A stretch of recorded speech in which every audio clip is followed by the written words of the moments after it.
Hi, I'm Dana. I've mentioned before that I think one of the most telling signs that I was autistic throughout my entire life was the way that I experienced my special interests and how incredibly obvious and hyperfixated I was on certain things. So I thought today it'd be fun to do a little video just talking you through some of the special interests that I had as a kid and into my teen years, see how much people can relate, see what kind of interest you guys had, see what I figure out along the way. I always seem to figure out something new about myself in these videos. It's a little bit terrifying, but probably good in the long run. So I'm gonna get straight into it because the first special interest I remember ever having was dinosaurs. I just loved dinosaurs. I thought it was very interesting. I loved the archaeology aspect. I was amazed with you mean I could just dig in my garden and find a T-Rex? I know it's unlikely, but it could happen, you know? It's not impossible. I don't think. At least I didn't as a child. So I had loads of dinosaur sculptures, and I remember having this really cool toy that I fucking loved that had all these pictures of dinosaurs on it, and you could press the buttons and it would tell you about the dinosaur and how to pronounce its name. It was sick. I love dinosaurs. I lived for Jurassic Park very briefly, and that's the very first thing that I remember really loving, you know? But the next one I remember having was a mixture between The Mummy and Ancient Egypt. They were sort of wrapped into one for me. I saw The Mummy and then I went, oh my god, I love Egypt. And then I sort of started watching lots of documentaries about Tutankhamun and Nefertiti. I was a kid, I didn't get super deep in, but I loved it and I had a lot of books about it, and I really enjoyed reading up about Ancient Egypt and the making of The Mummy. That was the first movie I was ever really into, you know? It was the first movie series, or maybe at all, that I really loved. I could just watch it over and over and over again. It's the first thing I remember my parents being like, you want to watch that again? Are you not bored of it yet? And I'm like, no, I was not. I, to this day, am not bored of The Mummy. I fucking love The Mummy. I will pretty much watch it anytime someone suggests it. Then, the one that I think really should have shown how autistic I was to my family was when I started collecting China dolls. I loved China dolls. I just thought they were so pretty and dainty, and I really liked that I couldn't play with them because my parents were obviously so scared that as a child I was going to break them. So I had a shelf going the entire way along my bedroom, right up at the ceiling, so I couldn't get to them. So I'd go out with my parents to little charity shops and car boot sales, and I'd find the doll, this doll that I could not live without. Usually ones with curly hair. I didn't really care beyond that. I just liked them to have curly hair and a nice outfit. And then I'd beg and beg and beg for this £1 doll and eventually get it, and I'd treasure it. I would hold it all the way home and I'd stroke her hair, and my parents would be like, what you gonna call her? I'd be like, I'm gonna name her Charlotte. And they'd be like, aren't all your other dolls called Charlotte though? I'd be like, yes they are, so she can't be the odd one out. I'm gonna call her Charlotte, and she's gonna live with the other Charlottes, and it's gonna be a good time. And then we'd get home and my dad would put her up on the shelf and I'd never touch them again. And it's weird because China dolls kind of really creep me out now.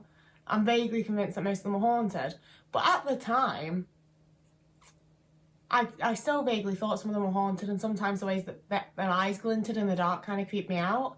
But I was just so convinced that my Charlottes wouldn't hurt me. They were my Charlottes, you know? Loved them. Now, I don't remember this well, but I'm throwing in Gareth Gates because I think that he was the first musician that I was ever hyperfixated on. I don't remember a single one of his songs, but I do remember getting several of his CDs and a book about him for Christmas and being extremely excited, and then sitting in my room all of Christmas Day listening to these CDs and reading the book. And my parents being like, aren't you going to come and play with your other things? Aren't you going to talk to your brothers? Maybe interact with the family? And I just didn't because I had Gareth Gates. And that's literally all I remember. I literally don't remember shit about Gareth Gates as a person. I don't remember any of his music. I just remember that at some point I loved him. And around the same time as that and my China dolls was my bear obsession. Now, like most kids, I did collect stuffed plushy bears, but I think that was just because I personified them and thought they looked sad in the charity shop and I needed to rescue them. I don't think that was really a special interest. But my bear statues definitely were. I had a shelf at the end of my bed and it was just statues of bears that you find in charity shops to this day. And any type. It could be a snow globe, it could be I remember having two that were the same, that were graduation ones that you'd get for someone graduating, but I really liked this bear with his little graduation cap stuck on a stack of books. So I had two of them.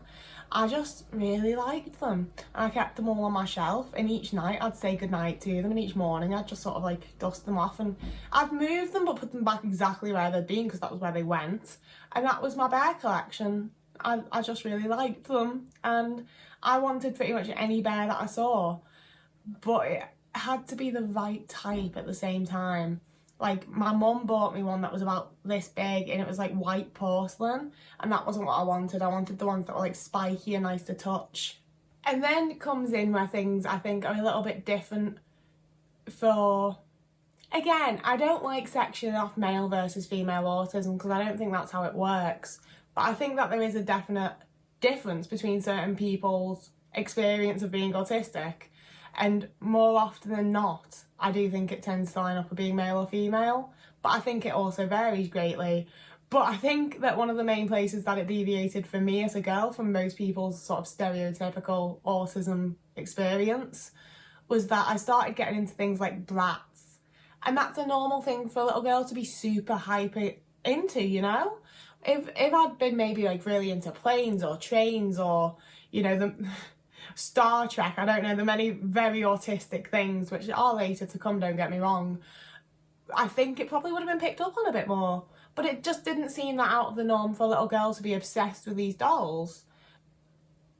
And I've mentioned in other videos that I think the way I played with them was quite different to other children, but my obsession with them was the same as any of my friends. It was definitely a more intense obsession. It was all I wanted to talk about. It was all I wanted to play with. And my friends would be like, we're going out, we're going to the park, we're doing this, we're talking about this. And I was like, I want to talk about brats though.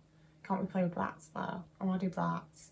But you know, it came across as like very standard and normal for a little girl. And I think that more women do tend to have interests that can blend in a bit more than a lot of males. Like I say, it's mostly bollocks, but I think every now and again little things like that do stick through that tend to be more experienced by one gender than the other.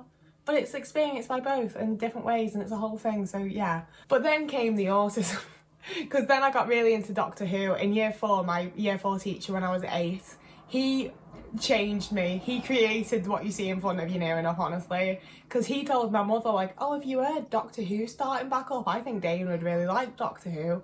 Maybe see if she wants to watch it. And I was like, okay, I like Mr. Earthy, I'll watch Doctor Who, whatever this is. And Mum was like, oh yeah, I watched it as a kid, you can give it a watch. And you know, like, here we are.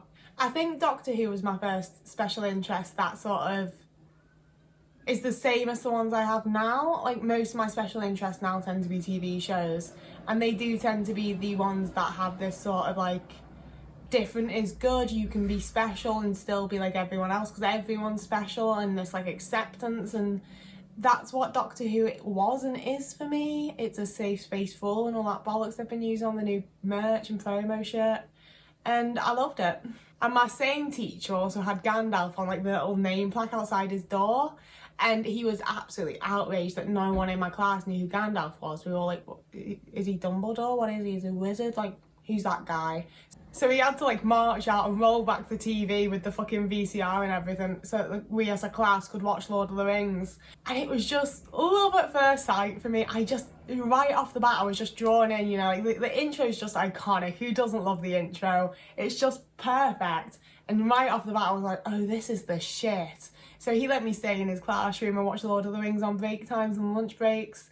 But again, this was when I was starting to have my tomboy phase. I didn't want a fucking tomboy phase. What it was my parents didn't have the most money in the world. So in order for me to like have clothes as I grew, they gave me my brother's hand-me-downs. So I was dressed like a boy, and suddenly everyone thought I was a tomboy, and I wasn't really. I just had to do what I had, you know? So people sort of saw me having these more masculine interests of Doctor Who and Lord of the Rings. It's just me being a tomboy when I don't think they are really masculine interests, and I didn't want to dress like a boy. But they stuck with me for a good long while, and it wasn't really until we moved to Denmark that I changed interests. Like, I stuck with them.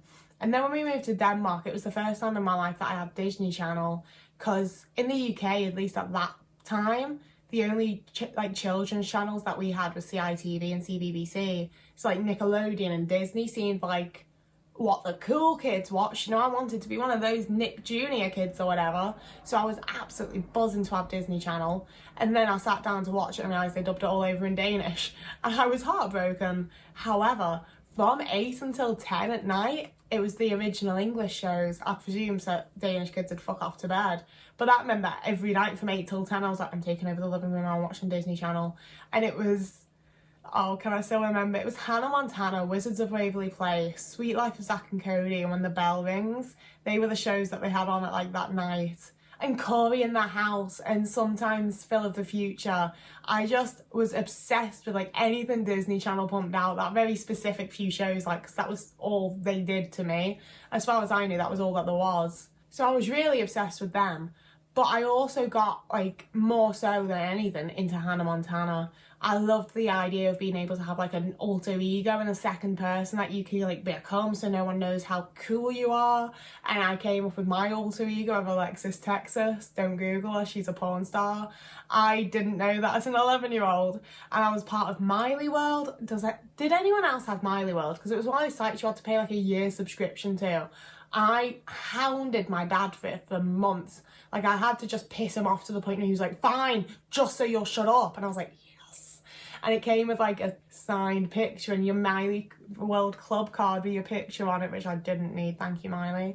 And you got access to the chat room. And it was in this chat room that my life once again took a turn. The majority of them were from the UK and the US, which meant they got things way before we did in Denmark. And they got Twilight. They all started talking about fucking Twilight. And I was like, what's this? I want to connect with the world that I'm from that is not Denmark. Please tell me what Twilight is.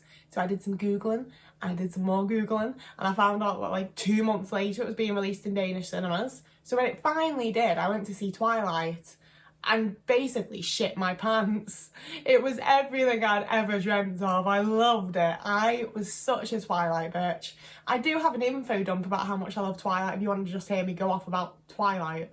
But yeah, I forced my dad to go with me to see the movie. So as soon as we left the cinema, I was like, I need you to take me over to that bookshop over there and buy me this book in English now. And he actually did, because my dad thought knowledge is power and kids should read. So he was kind enough to buy me the Twilight book. And then New Moon, and then Eclipse, and so on and so forth. And I loved it. I started putting talc on my face to try and look more like a vampire. I watched every movie I could find with Kristen Stewart in and still didn't realise I was gay. I had an entire wall of posters. My dad drove me to Germany because Denmark didn't have magazines about Twilight, but Germany did.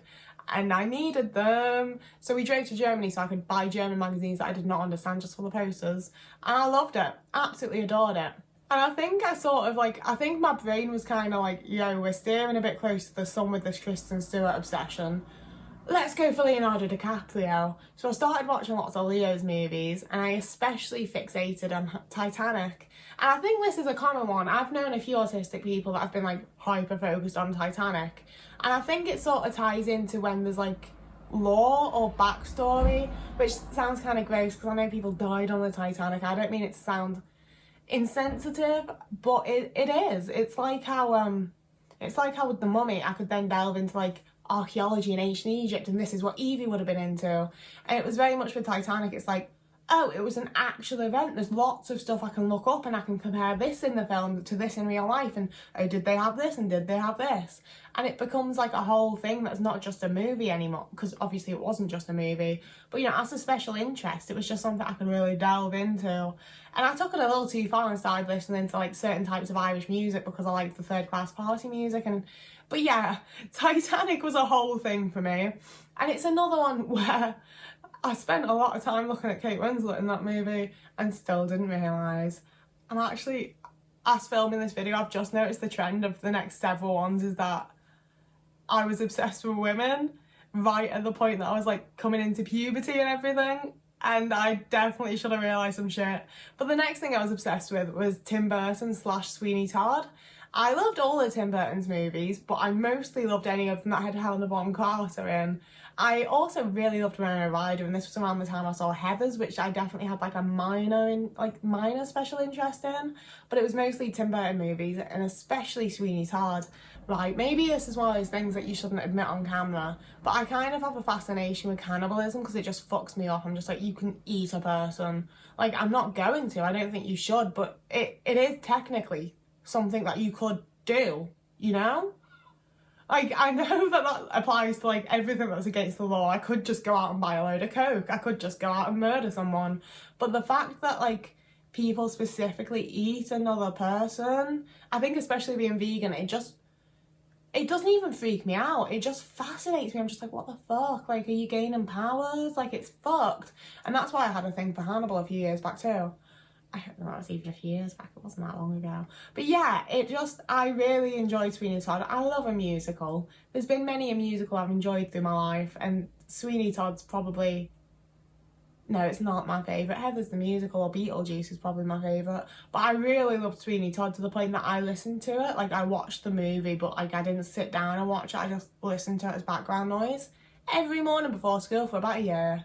So my mum loved it too. And then because of my Helena Bonham Carter thing, I sort of looked around, and this would have been around maybe 2010, 2011. So at this point, the big thing that everyone was talking about was Harry Potter, and Helena Bonham Carter was in that. So I could melt my special interest with something that was popular in culture, in the zeitgeist. It was generally popular, you know, it was a big thing. And I got to like meld them together for a little bit and feel like I fitted in. After I delved into my whole Tim Burton thing and then add a bit of Harry Potter, I was like, wait, if I just like focus on a director, they tend to have a certain style or niche or cliche or like the thing they do. So I can just figure out who directed my favourite films and then watch their other films, and they'll be like my favourite films, right? And then I got really into Peter Jackson. And if any of you have watched his like earlier movies, they're not like Lord of the Rings. They are not like Lord of the Rings. But all the same, I just fell in love with them, you know, Bad Taste and Brain Dead and Heavenly Creatures. Again, how did I not realise? Meet the Feebles. There's more that my brain isn't conjuring. And that was when I also like delved into like Black Sheep and a few other like Kiwi splatter films.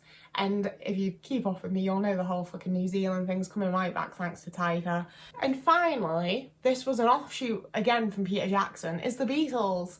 The Beatles were the first band that I was like obsessed with, ate my brain up. I just sat and listened to their discography, like for not all in one go for obvious reasons, but you know, over time, over a few days. I repeatedly like just had them on playing all the time, bought as much merch as I could. Like luckily my mum's from Liverpool, so every time we came back to Liverpool I'd be like, Matthew Street, the Cavern, the literal Beatles shop. It was the perfect special interest for me to have.